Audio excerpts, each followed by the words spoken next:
Hello friends, स्वागत है आपका सर्वोदय शिक्षण संस्थान में।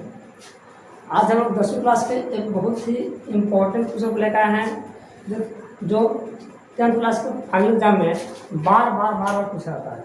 तो आज हम ऐसे क्वेश्चन को लेकर आए हुए हैं जो आपको एग्जाम में 2 नंबर तो पक्का दिला ही देगा, और अगर 2 नंबर नहीं आता है तो इससे 1 से 2 नंबर ऑब्जेक्टिव क्वेश्चन किसी भी तरह से पूछ ही देता है। तो और आप इस टॉपिक को क्लियर कर लेते हैं तो समझ लीजिए कि आपका एग्जाम में 2-3 नंबर आपका क्लियर हो गया। तो आइए शुरू करते हैं। सबसे पहले समझते हैं कि परिमेय संख्या और परिमेय संख्या। हालांकि हमें सिद्ध करना है कि परिमेय संख्या। जो विद्यार्थी नहीं जानते कि परिमेय संख्या क्या है, उनके लिए मैं छोटा सा इंट्रोडक्शन देना चाहता हूँ कि परिमेय संख्या हम वैसी संख्या कहते हैं जिन संख्याओं को हम p/q के रूप में लिख सकते हैं। जिन संख्या को हम p/q के रूप में लिख सके उसे हम बोलेंगे परिमेय संख्या। सिर्फ इतना ही नहीं, परिमेय संख्या में कुछ कंडीशंस है, जैसे कि वह संख्या जिसे p/q के रूप में लिखा जा सकता है उसे परिमेय संख्या कहते हैं, जहाँ p और q क्या हो, पूर्णांक यानी इंटीजर्स हो, या तो या तो धनात्मक संख्या हो, नैतिरात्मक संख्या हो, या फिर शून्य हो। बट एक और कंडीशन है जो सबसे महत्वपूर्ण है कि q यानी कि हर नॉट इक्वल टू 0, हर कभी भी 0 के बराबर नहीं होना चाहिए।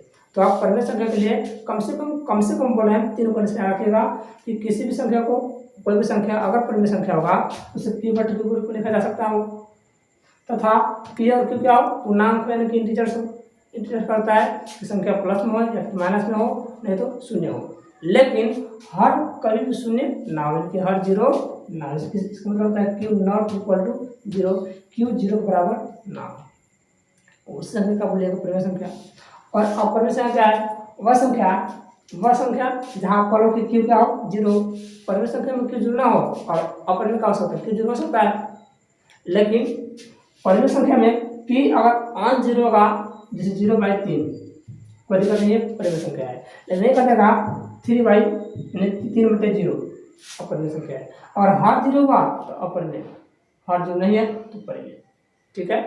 और अपरिमेय संख्या कह सकते हैं आप, और चाहते कि नहीं अपरिमेय संख्या परिभाषा होती है, तब इसको उल्टा कर लो कि वह संख्या जिसे p/q के रूप में लिखा नहीं जा सके, चाहे वैसी संख्या जिसका पूरा वर्गमूल नहीं निकलता है, जैसे कि √3, √7, √8, √10, मतलब वैसी संख्या जो पूर्ण वर्ग ना हो, हमने कहते हैं। और आप ये सिद्ध कर लेते हैं कि √5 क्या है, एक अपरिमेय संख्या है, और इसे आप प्रूफ कर लेते हैं तो आप बड़े ही आराम से 10th क्लास में उदाहरण 9 और परिमेय 1.4 को भी खुद ही कर लीजिएगा। तथा इस तरह जितने भी क्वेश्चन होंगे, जैसे कि √5, √10, √7, √2, √3, जितने क्वेश्चन होगा आप उन सबों को बहुत ही आराम से कर सकते हो। ठीक है, चाहे √11, √13, √17, आप इन सभी क्वेश्चन को बहुत ही आराम से कर सकते हो। बस आपको केवल एक कॉन्सेप्ट में आनी चाहिए। तो ये समझते हैं, और कोई दिक्कत होगा तो आप कमेंट कीजिएगा, हम अलग से फिर से आपको समझाने की कोशिश करेंगे। हम देखिए, सबसे पहले लिखेगा यहाँ पे हमें चूंकि सिद्ध करना है, इसलिए लिखते हैं यहाँ पे, सब शुरू करते हैं।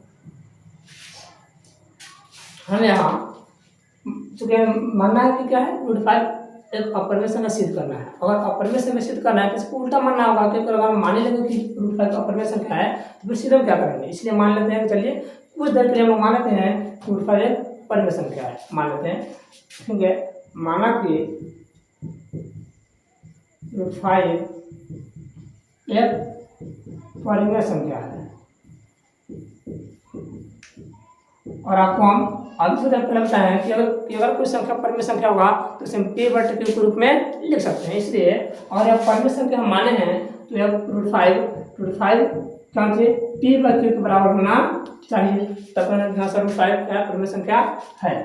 और आपको हम यही बताए हैं कि अगर लेकिन परिमेय संख्या के लिए p/q क्या होना चाहिए, परिमेय संख्या के लिए p/q क्या होना चाहिए, पूर्णांक होना चाहिए, तथा इसमें कुछ कंडीशन है जो आप देख सकते हैं तेजी में, जहाँ p तथा q पूर्णांक है तो इंटीजर्स हो, p तथा q पूर्णांक हो, तथा p एवं q में कोई अभाज्य गुणनखंड अभाज्य गुणनखंड उभयनिष्ठ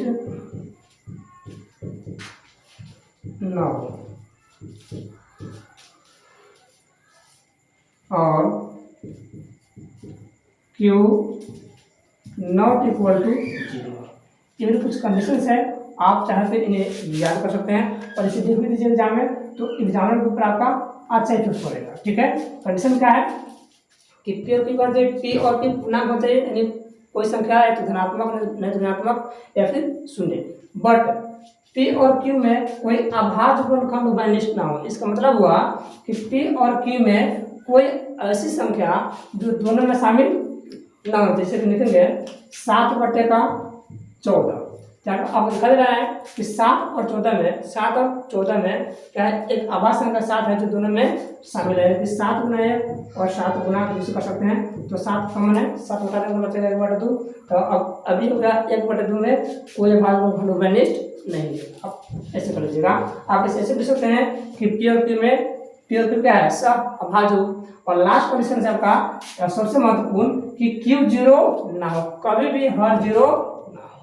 भाई हवाले से हम क्या मान लिए हैं कि हम माने √5 किसके बराबर है, P/Q के बराबर है।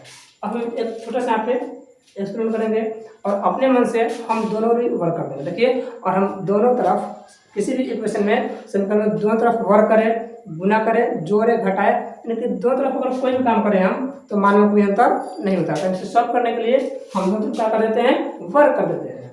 आइए लिखेंगे दोनों तरफ, यदि समीकरण, देखिए समीकरण में आप लिख सकते हैं, छुप सकते हैं। समीकरण 1 में दोनों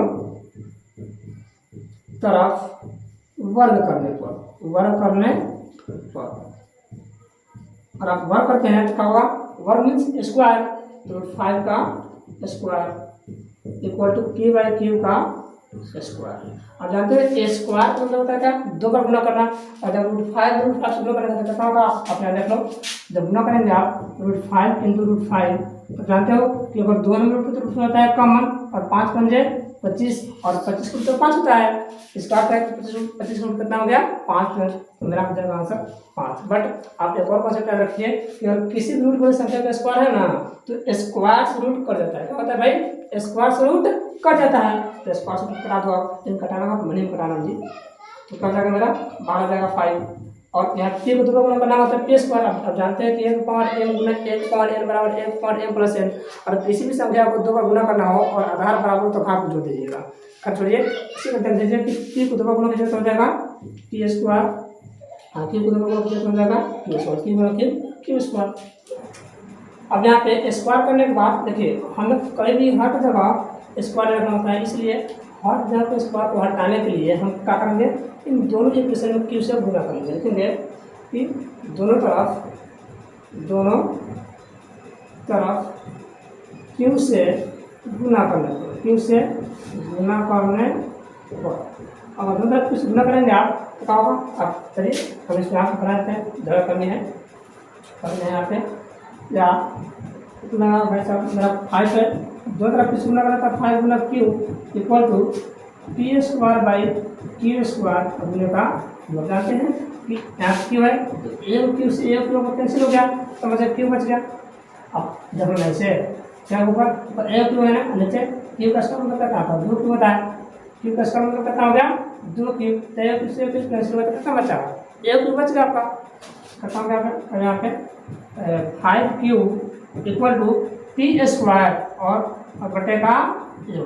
अब थोड़ा आप ध्यान दो, यहाँ क्या है, यहाँ मेरा यहाँ पे 5Q यानी कि जब और जब पूर्णांक मीन्स कह दीजिए पूर्णांक है, और ये क्या है b है, क्या है पूर्णांक को जो गया b, पूर्णांक है तो जो बटा बना हो और भी जो हमेशा क्या होती है बटा बना। तो हमने आपका सिद्ध कर दिए हैं, हम सिद्ध कर दिए कि 5Q इक्वल टू आपका समीकरण जो भी लिख सकते हो कोई नहीं, 5Q देख लो समीकरण 2 से, तो छोड़ लो 5Q क्या है पूर्णांक है, 5Q क्या है आपका पूर्णांक है, और P²/Q ये क्या है मेरा भिन्न है, ये क्या है भिन्न।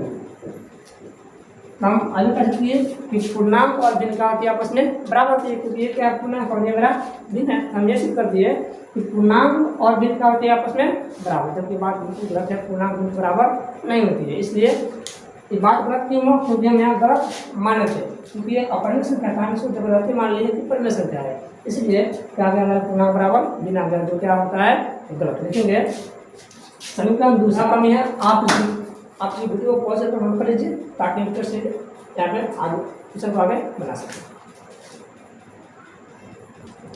अब आइए हम समीकरण 2 से क्या आप चाहो जो समीकरण 2 माने वो समीकरण में जो मैं आप क्या सिद्ध किए हो, आप सिद्ध किए हो कि पूर्णांक जो है भिन्न के बराबर, तो जो कि बात क्या है गलत है। इसलिए हम लिखेंगे क्योंकि समीकरण 2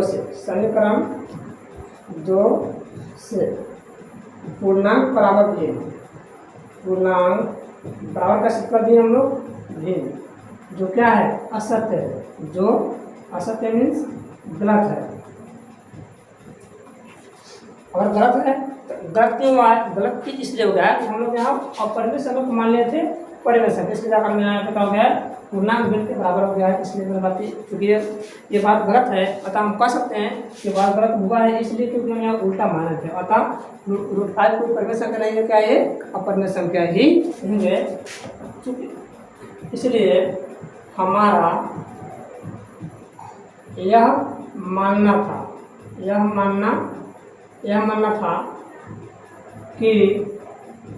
क्या मानना था मेरा √5 क्या है एक परिमेय संख्या है, नहीं मानते हम लोग √5 क्या है परिमेय संख्या, √5 है